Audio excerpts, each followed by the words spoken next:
I've surfed for over 30 years, I've shaped boards for over 20 years, and I've been coaching for over 15 years. It astounds me how surfing doesn't make sense to surfers. Now, there's this famous saying that only a surfer knows the feeling. But if you've never felt the feeling, how in the hell are you supposed to feel it? Answer me that.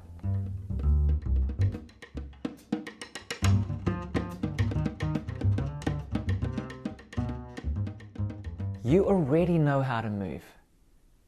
You just haven't applied it to surfing.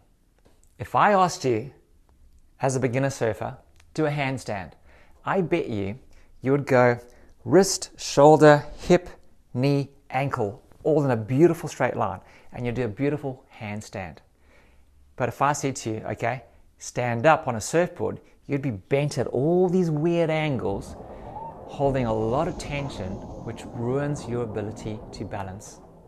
So by simply doing more, stacking all your joints and being in a nice straight line, you'll find balance on a surfboard. Every day you go out and buy coffee and you've got coffee in your hand, if you're not spilling that coffee, you will not fall over because your balance is really good. Take that concept into the water. Catch a wave, stand on the board and pretend to be holding a cup of coffee. You'll find that if you're not spilling, you've got perfect balance. Now, if you want to go slower, move the coffee behind you, you'll stall. If you want to accelerate, push the coffee forward and you will create speed. If you want to do a turn, you take the coffee cup, you look behind you and you pass the coffee.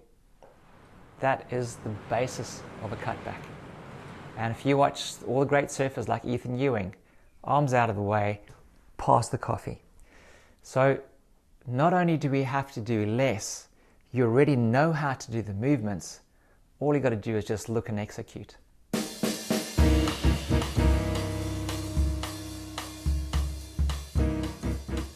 We understand the movements, you know how to do the movements, but the timing of when to do the movements is really important. The trick is, how do we transfer our everyday movements into the water? There's one thing getting in your way, and it's the 3 F's. What the